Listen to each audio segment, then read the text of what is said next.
안녕하세요. 제 일이 한창 안 풀릴 때는 세상이 왜 이러나, 신은 나만 싫어하는 건가?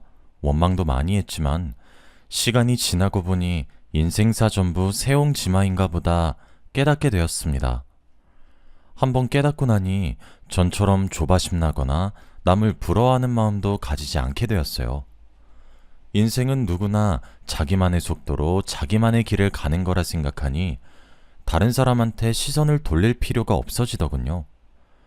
덕분에 저는 매일매일을 더 나은 삶을 살기 위해 노력하고 있네요.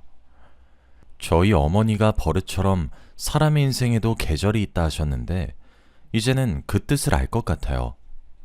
날씨는 어느덧 완전히 가을 날씨가 되었지만, 제 마음만은 따뜻한 봄 날씨가 따로 없네요. 제가 이렇게 인생을 여유롭게 바라볼 수 있게 된 데에는 전부 제 친구의 영향이 큽니다. 정말 그 친구는 지옥이라는 장소가 아깝지 않을 친구예요. 천국을 잘못 쓴 게 아닙니다. 그 친구는 악마나 다름없어요. 지금부터 악마 같은 친구 덕에 아이러니하게도 제 삶을 긍정하게 된 이야기 들려드리겠습니다. 선아는 고등학생 때 만난 친구였습니다. 고등학생 때는 저도 선아도 각자 친하게 지내는 무리가 따로 있어 그때까지만 해도 저희는 그냥 마주치면 인사하고 할 얘기 있으면 조금 나누고 그뿐이었습니다. 그러다 제가 타 지역으로 대학을 가게 되었는데 마침 선아도 같은 대학, 같은 과인 겁니다. 저는 나중에 시험을 쳐서 더 좋은 학교로 편입하게 됐지만 고등학교 동창이기도 해서 알고 지낸 기간도 길고 2년 가까이 대학에서 매일같이 강의도 같이 듣고 밥도 같이 먹고 과제도 같이 하며 붙어 지내니 저와 선아는 둘도 없는 친구 사이가 되었습니다. 선아는 정석 미인이다 싶은 얼굴은 아니었지만 단발머리에 활발하고 잘 웃는 명랑한 스타일이었던지라 남자 동기들한테 인기가 꽤 있었어요. 그런 반면 저는 낯을 심하게 가려서 본의 아니게 자꾸 철벽을 치게 되는 스타일이었죠. 남자한테는 그다지 관심이 많지 않았기 때문에 제 그런 성격이 특별히 불만스럽지는 않았습니다. 오히려 누구든 빨리 친해지고 쾌활한 분위기를 잘 만드는 선아의 성격이 신기했어요. 전 돈을 줘도 피곤해서 그렇게는 못 살 것 같았거든요. 하지만 저와 다르다 뿐이지 학교 생활을 더 즐겁게 보내는 건 선아라 가끔씩은 선아의 친화력을 부러워하기도 했습니다. 선아가 남자 동기들이랑도 허물없이 두루두루 친하고 그 사이에서 고백도 종종 받으니 뒤에서 질투하는 여자 동기들도 있었는데 선아 성격이 원래 쾌활한 데다 아무나 잘 챙겨주니까 자연스럽게 인기도 많은 건데 뭐 그런 것 가지고 질투라는지 다들 참 속도 좁다 생각했었네요. 지금 생각하면 선아의 본 모습을 간파해낸 그 아이들 눈치가 엄청 빠른 거였습니다. 전 워낙에 곰 같은 성격이라 직접 당하기 전까진 아무것도 몰랐었네요. 아니, 지금 돌이켜보면 직접 당했는데도 바보같이 저만 모르고 있었습니다. 전 편입 준비를 앞두고 남자친구를 새로 사귀게 되었어요.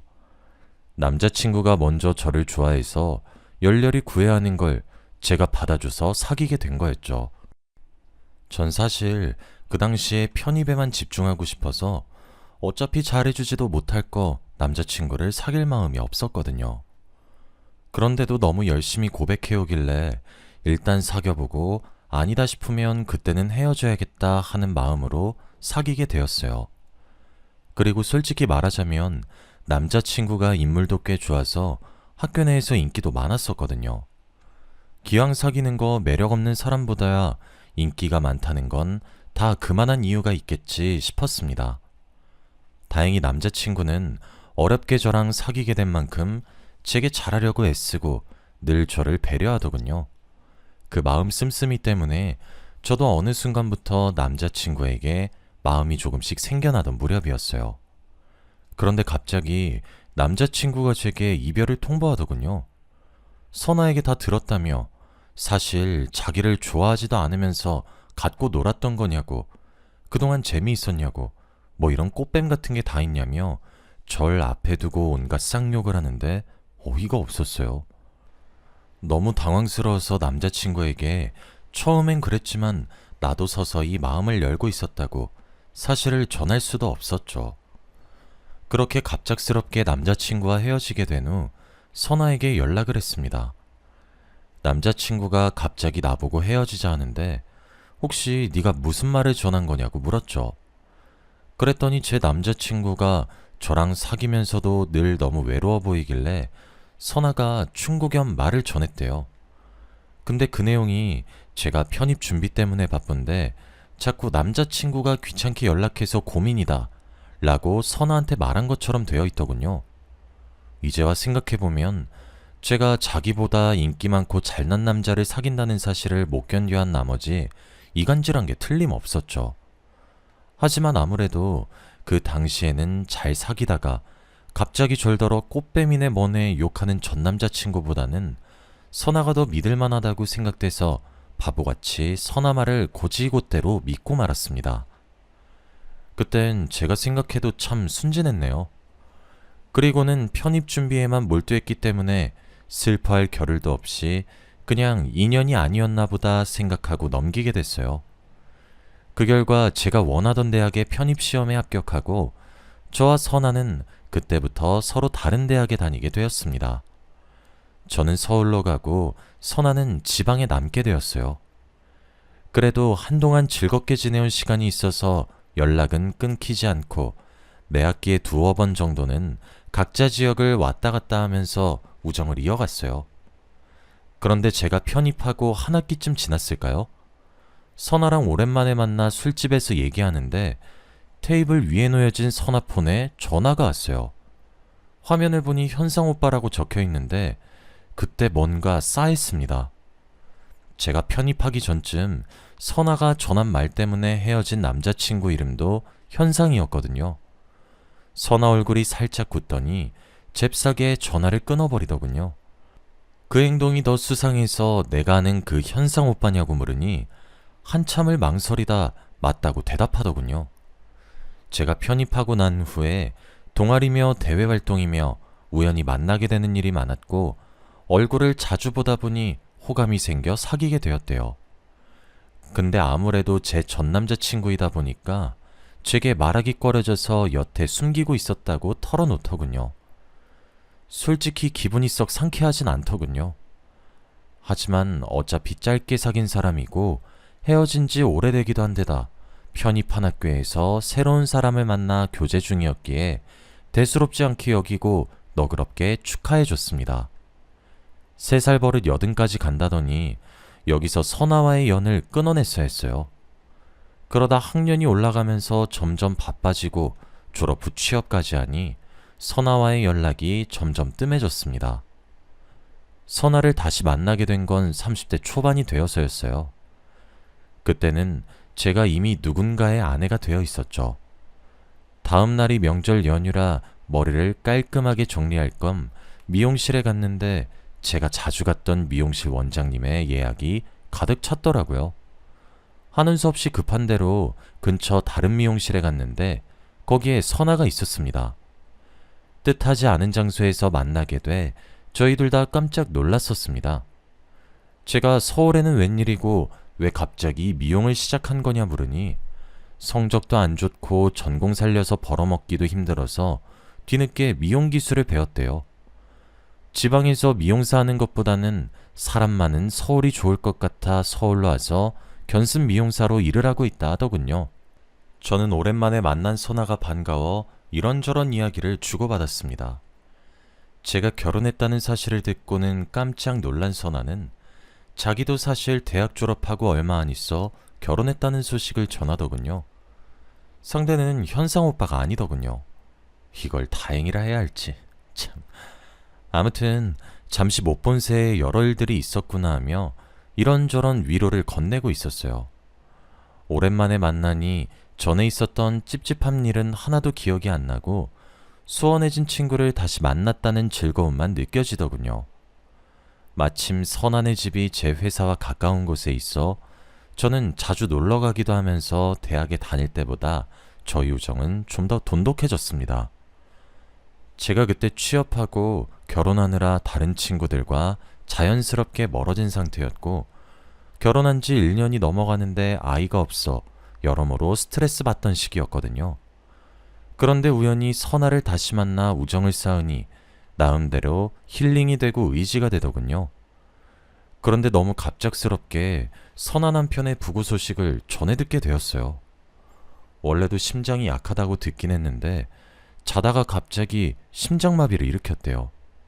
밤늦게 옷을 챙겨 입고 남편과 함께 장례식장에 갔더니 선아가 넋이 빠진 채로 엉엉 울고 있더군요. 저는 축 늘어진 선아를 부축하고 저희 남편도 제정신이 아닌 선아를 대신해 장례일을 처리해주고 했습니다. 친구 좋다는 게 뭔가요? 그 이후에도 혹시 선아가 죽은 자기 남편을 따라 나쁜 마음을 먹을까봐 틈만 나면 저희 집으로 불러 남편이랑 셋이서 같이 맛있는 것도 먹고 외출도 같이 하고 그랬습니다. 다행히 저랑 남편 나이 차이가 그렇게 많지 않아서 선아랑도 말이 잘 통하는지 셋이서 친구처럼 잘 지냈어요. 저와 남편이 이렇게 신경 쓴 덕분인지 갑자기 남편과 사별하게 되어 충격이 컸을 선아도 날이 지날수록 상처를 지우고 전처럼 열심히 살아가더군요. 선아는 이제 서서히 나아지는데 또 다른 문제는 바로 남편과 제 사이에 아이가 생기지 않는다는 거였습니다. 저도 남편도 빨리 아이를 가지고 싶어 결혼하면서부터 임신 준비를 했는데 2년이 지나도록 감감무소식이더군요. 게다가 남편이 더 이상은 기대했다 실망하기 싫은 마음인 건지 전처럼 저와 함께하는 시간도 많이 내지 않고 회사 내 동호회에 새로 가입해 홀로 취미 활동을 한다던가 자발적으로 프로젝트를 더 떠맡아서 야근을 자주 하게 되면서 남편이 밖에 있는 시간이 많아졌어요. 시부모님들은 늘 저를 배려해 주시는 분들이란 걸 저도 알았지만 시간이 지나도 아이가 너무 안 생기니 제게 가끔씩은 노력은 하고 있는 거냐며 눈치 아닌 눈치를 주시더군요. 그런 얘기를 듣는 저도 제가 갖기 싫어서 아이를 못 가지는 게 아닌데 왜 이런 눈치까지 봐야 하나 하며 스트레스를 받았어요. 그럴 때마다 선아네 집으로 가서 아이가 안 생겨 고민이라고 털어놓고 이제 시부모님들도 닥달하신다며 너무 스트레스라고, 와중에 남편은 아예 포기한 건지 집에 있는 시간도 많지 않아 나 혼자 어떻게 하면 좋을지 모르겠다고 하소연하고 그랬습니다. 그럴 때마다 선아는 늘 제 편인 것처럼 묵묵히 제 얘기를 잘 들어줘서 저도 마음 놓고 속에 담아둔 말들을 꺼냈어요. 하루는 남편이 잔뜩 술에 취해 밤늦게 집에 돌아왔길래 옷도 벗지 않고 침대에 엎어져 자는 남편의 양복 재킷을 벗겼습니다. 근데 옷을 들었을 때부터 뭔가 묵직하더니 한쪽 주머니가 볼록하더군요. 네모 반듯한 딱딱한 뭔가가 만져져서 꺼내보니 명품 브랜드의 로고가 박혀있는 선물 상자였습니다. 조심스럽게 열어보니 귀걸이 목걸이 세트가 있더군요. 가만 생각해보니 저희 결혼기념일이 한 달도 안 남아서 결혼기념일에 제게 선물하려고 산 건가 싶더군요. 최근에 둘 사이가 좀 냉랭하긴 했지만 이 사람도 정신 차리고 다시 제게 잘하려는 건가 생각돼서 뿌듯해진 나머지 뜯지 않은 것처럼 닫아서 다시 주머니에 넣어놓고 남편에게는 모르는 척 했습니다. 이윽고 대망의 결혼기념일이 되고 저는 간만에 맛있는 저녁이랑 비싼 와인까지 준비해서 남편의 퇴근을 기다리고 있었습니다. 오늘만큼은 남편도 일찍 돌아와서 제게 장미 꽃다발을 건네더군요. 메인 선물이 따로 있다는 걸 안 저는 모르는 척 꽃이 너무 예쁘다고 내숭을 부리며 남편에게 고맙다고 했어요. 식사를 다 했을 무렵 남편이 말했습니다. 사실 선물 따로 있어. 그래? 뭔데? 여기 있어. 한번 열어봐. 주머니에서 뭔가를 꺼내길래 당연히 저번에 본 명품 주얼리 세트인 줄 알았습니다. 그런데 남편이 식탁 위에 올려놓은 건 다름 아닌 향수더군요. 예상 밖의 선물인지라 또 향수로 속여놓고 진짜 선물은 따로 있다는 식으로 나오려는 건가 기대했습니다. 그런데 남편은 그 뒤로 아무것도 꺼내지 않았어요. 실망스러운 결혼기념일이 그렇게 지나가고 저는 배신감에 휩싸였어요. 남편의 양복 주머니에서 꺼낸 주얼리는 딱 봐도 여성용인데다 디자인이 딱 제 나이대 여자나 할 법한 거라 시어머님께 드릴 만한 것도 아니었어요. 근데 결혼기념일이 지나도록 남편이 아무 말 없는 걸 보면 그 선물 주인은 제가 아니고 따로 있다는 건데 결국 그게 무슨 뜻이겠습니까? 남편에게 다른 여자가 있다는 거죠. 가만 앉아 생각해보니 제가 과민 반응하는 건가 싶기도 해서 제 3자가 보기엔 어떻게 생각할지 의견을 묻고 싶어 선아의 집을 방문했습니다. 그런데 선아의 목에 낯익은 목걸이가 걸려 있더군요. 남편의 양복 주머니에서 본 그 목걸이요. 제가 모르는 척 목걸이 못 보던 건데 새로 샀냐, 예쁘다 하니까 선아가 살짝 당황하더니 웃으면서 제게 말했습니다. 사실은 나 새로 만나고 있는 사람 있거든. 남편 죽고 그 사람이 알게 모르게 많이 도와주기도 했고 워낙 잘해줘서 이 목걸이 그 사람이 선물해 준 거야. 선아의 말을 듣고 저는 최대한 당황한 기색을 숨기고 다행이라고 잘됐다며 선아를 축하해 줬습니다. 속은 썩어 문드러지는 기분이었어요. 남편의 외도 상대가 선아였더니 게다가 제가 모를 줄 알고 대놓고 선물을 자랑하기까지 얼마나 저를 만만하게 보는지 알만하더군요. 선아를 만나고 집에서 남편을 기다리는데 아니나 다를까 또 자정이 넘어서야 술에 떡이 돼서 돌아오더군요. 어쩌면 선아를 만나고 온 걸 수도 있겠다 싶었습니다. 죽은 듯이 엎어져 잠만 자는 남편 옆에 남편 핸드폰이 널브러져 있길래 조심스럽게 들고 화장실로 가서 남편의 폰을 켰습니다. 원래 휴대폰 같은 사생활에는 전혀 간섭을 안 했던 터라 특별히 잠금을 걸어두진 않았더군요. 메신저로 들어가 보니 가장 최근에 온 메시지 내용이 눈에 띄었습니다. 오빠 오늘도 즐거웠어 잘 가 라고 쓰여 있더군요. 발신인을 보니 선아였어요. 대화방에 들어가 그동안 남편과 선아가 나눈 대화를 모조리 훑었습니다. 캡처해서 전부 제 휴대폰으로 전송하는 것도 잊지 않았어요. 그러다가 차라리 몰랐으면 좋았을 충격적인 사실 하나를 알게 되었습니다. 선아는 제 남편의 아이를 임신 중이었어요. 어쩐지 최근 들어 같이 술이라도 한잔하자고 제안하면 몸이 안 좋다거나 내일 일찍 일어나야 한다며 이런저런 핑계를 대고 거절하던데 진짜 이유를 이렇게 알게 되었네요. 그러면서 저를 두고 아무래도 불임인 것 같은데 애도 못 낳는 년이랑 뭐하러 계속 결혼 생활하냐고 오빠 원하는 애는 자기가 낳아줄 테니 이혼하고 자기랑 결혼하재요. 또 남편은 좋다고 답장도 해놓은 걸 보니 분노로 머리가 터질 것 같더군요. 짜증이 치밀어 올라 골아떨어진 남편 위에다 냉수를 쏟아 부었습니다. 남편이 화들짝 놀라 침대에 굴어떨어지면서 일어나더군요. 몸개그도 아니고 꼴이 얼마나 가짰던지 아직 비몽사몽한 채로 이게 무슨 짓이냐며 절더러 소리치는 남편에게 말했습니다. 선아한테 준 목걸이 예쁘더라? 당신이 그걸 어떻게... 그런 것까진 당신이 알 필요 없어. 나 모르게 둘이 붙어먹고 노는 줄은 몰랐네. 선아랑 애도 만들고 가만 냅뒀다간 아주 살림도 따로 차렸겠어? 여보, 진정해. 진정하고 내 얘기 좀 들어봐. 듣긴 뭘 들어. 난 지금 당신이랑 한 공간에 있는 것도 역겹고 불결해. 변명할 생각하지 말고 이혼 소장 보낼 거니까 위자료나 준비해둬. 저를 붙잡는 남편의 목소리를 뒤로하고 곧장 집을 나와 친정으로 갔습니다. 친정에 가서 상황을 설명하니 세상에 무슨 그런 일이 다 있냐며 부모님이 저를 위로해 주시더군요. 남편과 선아로부터 번갈아가며 쉴 새 없이 전화가 오는데 계속 무시하다가 선아의 전화를 받았어요. 씨알도 안 먹힐 변명이나 사과라도 하려는 건가 싶었는데 귀에 들리는 선아의 목소리는 이상하리만치 기뻐 보였어요. 고마워. 너랑 이혼하면 진성씨랑 나 결혼하고 진성씨가 가진 재산이며 물려받을 유산도 다 내 거 되는 거잖아.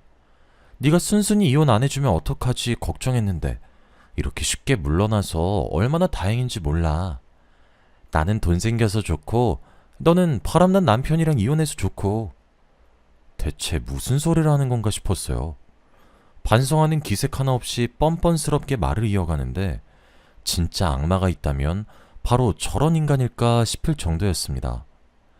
게다가 좀 웃겼던 게 선아는 남편이 가진 재산이랑 시부모님이 남편 앞으로 물려줄 재산을 탐내는 것처럼 보였는데 제가 알기로 몇 달 전부터 시부모님이 큰 투자건에 함부로 손댔다가 쫄딱 망해버려서 지금 빚만 엄청 남았거든요.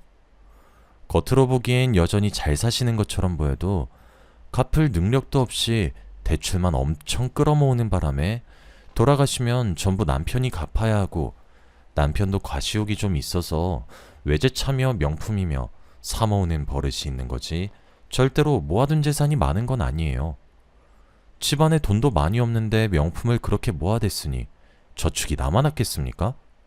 게다가 저는 원하는 대로 이혼해줄 마음도 없습니다. 아는 인맥을 총동원해서라도 이혼 위자료며 상간녀 소송도 걸어서 제가 받아낼 수 있는 건 끝까지 다 받아낼 거예요. 그 사실도 모르고 해벌쭉 좋아하는 선아 모습을 보니 어이가 없어서 웃음이 터지더라고요. 따로 할 말도 없다 싶어 그래 어디 한번 열심히 잘 살아보라고 축복 같은 저주를 내리고 이혼소장을 접수했습니다. 재판 결과야 뭐 확실한 증거가 있으니 당연히 제 승리죠. 변호사님께서 힘써주신 덕에 두 사람으로부터 위자료도 최대한 받아냈습니다. 선아는 이렇게 많은 위자료를 청구받을 줄은 몰랐는데 재판 내내 얼빠진 표정으로 앉아있더군요. 그 모습을 보고 있자니 통쾌했습니다. 그 후로는 두 사람이 어떻게 지내는지도 모르고 살았습니다. 선아도 저도 같이 아는 예전 대학 동기들이 전하기로는 둘이 막대한 빚을 감당 못하고 매일 하루 벌어 하루 먹고 사는 신세라고 하던데 정말 하나도 안 불쌍해요. 꼴 좋기만 합니다. 저는 이번 사건으로 사람을 못 믿게 돼서 재혼하라는 부모님의 재촉도 무시한 채 그냥 혼자 맘 편히 살고 있습니다. 혼자 살다 보니 스스로에게 집중할 시간도 많아지고 저를 더 잘 돌보게 되는 것 같아요. 마냥 혼자가 나쁜 것도 아니란 생각이 듭니다. 아예 재혼 생각이 없는 것도 아니고 주변에 다가오는 남자가 없는 것도 아니라 지금은 여유롭게 생각하기로 했습니다. 인생에 있어 너무 큰일을 한번 겪고 나니 폭풍이 친 바다가 다시 잠잠해지는 것처럼 오히려 평온을 되찾게 되었어요. 무엇보다 지금 제 삶에 만족하니 이걸로 충분하다고 생각됩니다. 제 긴 사연 읽어주셔서 감사합니다.